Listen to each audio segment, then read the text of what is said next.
Syria has two. Surprise, surprise. The Israelis bombed Syria, and this time they bombed Aleppo International Airport. Right. So Syria has two major international airports. The first is in Damascus, which the Israelis also destroyed last year, and the second one is in Aleppo. And Aleppo is up, to the north of Damascus. And this is why is this so important? Number one, this is a civilian airport. So they attacked a civilian airport. They completely destroyed it. And this is the airport where all of the aid is coming in for the earthquake victims. Do you understand? There are people recovering from the earthquake. Tens of thousands of people died. And the only airport that is nearby, the Israelis come and destroy it. They didn't just bomb it. They completely took it out of action. Unusable. So now all the flights that are bringing in aid to the earthquake victims, they have to be rerouted because they cannot land. They physically, literally cannot use the runway. They have to be rerouted to Beirut, which is down there 2 hours away from Damascus, but if you by car, and then also to Latakia, which is on the Mediterranean coast. Let me just pull up the map so you can get an idea of what I'm talking about. This is where the earthquake happened, right? So most of the people who died were in Turkey. God rest their souls. But down here you have Damascus, and up here is Aleppo. So this is what happened to the airport. It's completely out of action. And I love the headlines, right? The headlines saying that the Syrian state media is claiming that the Israelis attacked the airport, like as if it's, it's just a rumor spread by the regime in Syria. It's not true, right? It can't be, because the Syrian state media said it.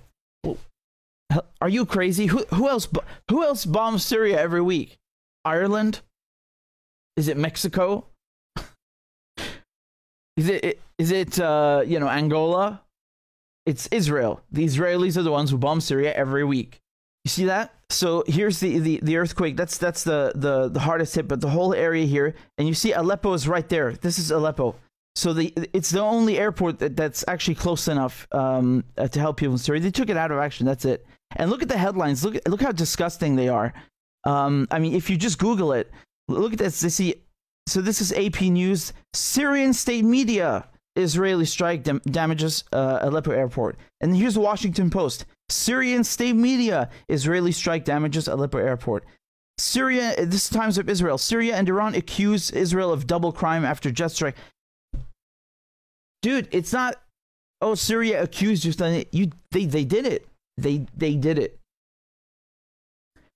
I'm sorry, unless some other entity started bombing Syria's airports, just with common sense, that it's the Israelis. You can tell from the ordnance, and you can tell also from the precision. I'm not saying this because they like to hype themselves up. They'll try to brainwash you in the media and video games and be like, oh, the Mossad, oh, they're the best. Oh my God, the Israeli cyber warfare, oh, they're the best. They have the best units. That's just propaganda. They want you to think that they're the best. And that's not to say that they're not effective, but my point is that when we go and look at the Damascus airport, the runway, and how they damaged it,